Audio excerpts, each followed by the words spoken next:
La réponse au prochain numéro. Et c'est lui-même qui promet sa réponse. Mais Toby Jack, je te jure que tu es fort. Nous allons parler des délestages. Tout à l'heure, dans la présentation de Madame Goma, elle a dit il y a quelque chose qui l'a dérangé toute cette matinée. Elle n'a pas pu travailler. Maintenant, place au débat. Avant le débat, on prend le jingle, on débat sur le sujet.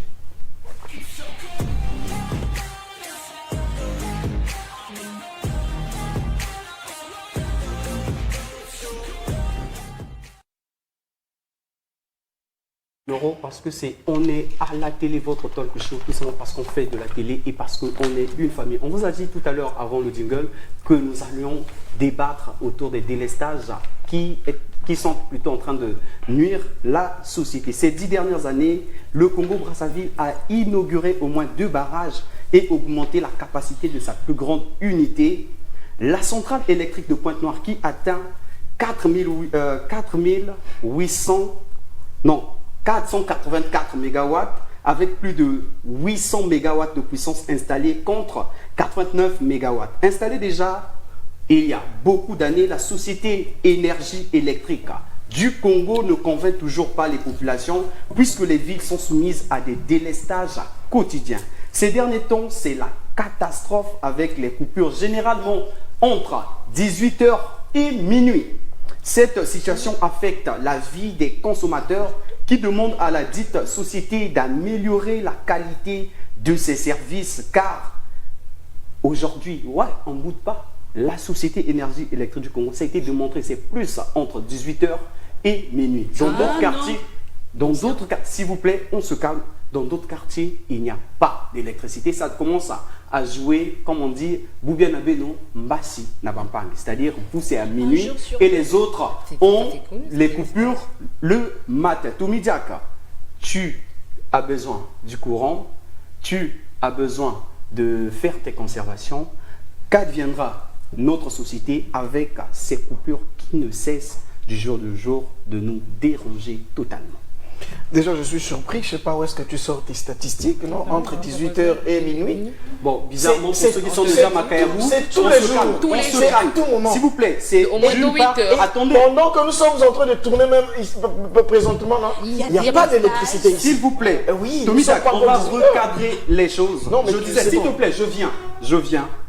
Pour les habitants de Makayabou, en ce moment, c'est de 18h. Oui, mais il faut dire, s'il vous plaît, j'ai bien signifié dans mes propos mais non, que c'est un jour sur un. C'est-à-dire, si Makayabou, c'est de 18h à minuit, ça veut dire que dans d'autres quartiers, c'est du matin à 18h. C'est partout. Nous passons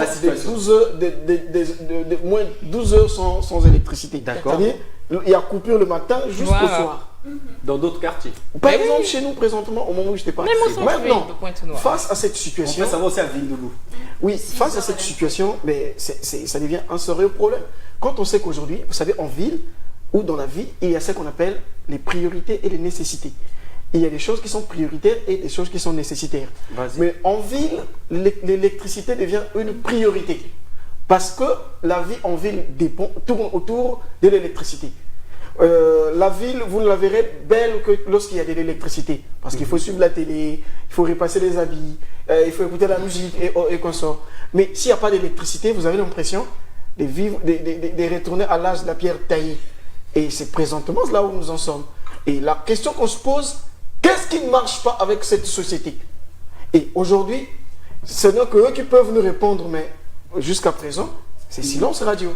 Ils se prêtent moins aux hommes de médias, ils communiquent, c'est via une page où je suis tombé sur même la page, désormais, lorsque vous marchez, il faut marcher avec vos chargeurs. Comment est-ce que ça se passe dans votre quartier, Maman Alliance, par rapport à ces coupures d'électricité? C'est souvent la matinée de 8h à 18h. Personnellement, dans la soirée, j'ai l'électricité. Après, je les bons. Mais là où je bosse, personnellement, au centre-ville, de 8h à 18h, pas d'électricité. D'accord. Même depuis ce matin, il n'y a pas d'électricité. Donc, c'est à partir de 19h qu'il y a de courant. Imagine, on a pas mal de sociétés au centre-ville qui ont un budget, par contre, pour le carburant. Et qu'on sommes en train de subir cela sans pourtant être avisés. Et à un moment donné, on avait pas mal de communication avec la EKRC, il y avait des messages et tout. Mais depuis un bout de temps, avec les fake news, du coup, ils ont stoppé avec cela. Et ça met aussi en danger ces personnes qui doivent s'approvisionner du carburant. Il est très important de nous aviser aussi. Moi, je me suis dit qu'il y avait une différence entre la SNE et la EKRC, mais j'ai comme l'impression qu'il n'y a rien. Il n'y a rien n'a changé. Il y a rien. Mais non, mais la Ce qui a différence, été promis. là, je te prends mot, on ne pourra pas revoir l'élément où tu avais dit sur ce plateau que la EKRC était mieux que la Ils Société sont venus nationale avec des d'électricité. promesses, j'arrête, je te le dis. Non, mais Au on début, peut pas on a se des fier aux promesses. promesses. Mais Vous attends, savez- ce que je dis, vous savez, dans on ce s'est dit qu'il doit y pays- avoir une différence. Oui. Mais là, je prends l'exemple.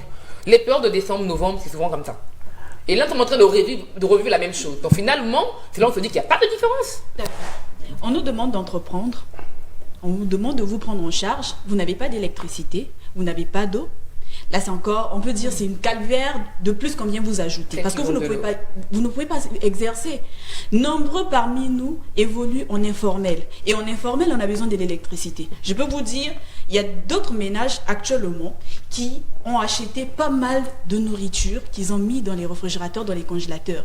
Mais sans électricité, comment est-ce qu'on va conserver ces Celles qui vont nourritures? sentir ça. Oui, celles qui- mais Déjà ouais, chez moi, mais je ouais, peux dire, cela de même- 6h à 23h, je n'ai pas d'électricité. Elle vient Mais de je nuit. suis aussi en insécurité parce que je viens travailler et lorsque je rentre, je n'ai pas d'électricité. Avec tout ce que nous vivons actuellement, mais je crains. Oui, Où allons-nous? C'est vrai. Ceux qui ont jeté de la nourriture, c'est vrai. Mais voyez-vous, vous savez qu'il y a des boucheries qui feront faillite, qui ne pourront plus, On qui peut ne- pas vendre de la qui- qui- nourriture qui- avariée. qui ne pourront plus fonctionner parce que ils ont perdu tous les produits qu'ils avaient. Et aujourd'hui, par exemple, pour certaines chambres froides, par exemple, il faut acheter un groupe électrogène et Il ensuite coûte il faut acheter le carburant. Maintenant, c'est les produits qu'ils vont vendre à la population qui prend un coût parce qu'ils Ils vont vont nous augmenter. revendre ça le lendemain. Ils vont augmenter le prix parce qu'ils veulent le récupérer. Et le carburant, mais bien sûr. et le transport. Oui. Et voyez-vous, on nous parle souvent de l'émergence du Congo d'ici 2025. 2025. Mais l'émergence, qui parle d'émergence, également l'industrialisation du pays. Mais comment